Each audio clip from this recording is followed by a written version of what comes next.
Recognize the gentleman from Florida, Mr. Buchanan, to inquire. Thank you, Madam Secretary. I want to thank you for your service. You and I just talked briefly a few minutes ago, but my passion is really to look at the big picture in terms of debt and deficits.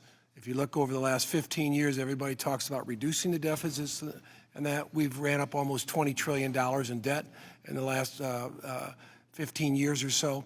So what can we do about that? But also, I want to how does that tie in your opinion, to inflation? In the last 4 or 5 years, or last couple of years, we ran into $4 or $5 trillion of additional spending. They'd like to spend another $2 trillion, but everybody feels in our area that it's impacting inflation in a big year, and it's killing a lot. I'm in Florida, so a lot of our seniors count on a slight raise here and there, and this deficit is really hurting them badly. So what's your thought between spending and inflation? It seems like there's a connection. Well, so spending has come down. Government spending and the deficit have come down dramatically. We had a substantial response to the pandemic, which was appropriate. It succeeded in getting our economy back to full employment and mitigating a great deal of harm in that way. I think it was very successful. But there's no question that inflation is unacceptably high and we need to get it down. And it's partly a matter of demand and supply.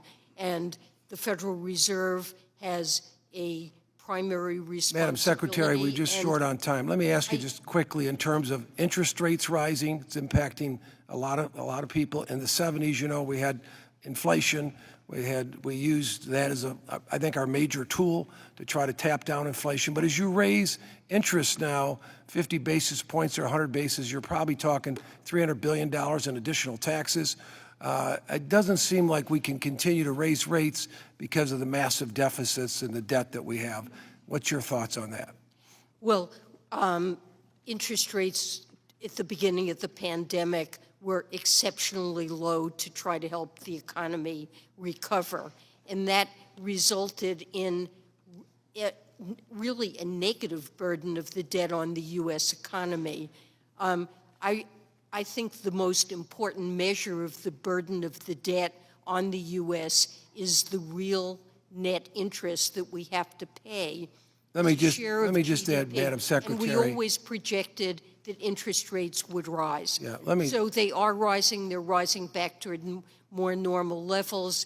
The interest burden of the debt remains completely. Let me ask one more quick question. If you look years. at 7 or 8% or 10%, you could be looking at $3 trillion in interest, which we only take in $4 trillion roughly.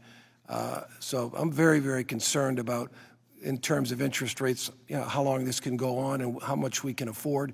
But really, 100 basis points, like I said, you're talking about $300 billion in additional taxes from the taxpayers. Thank you.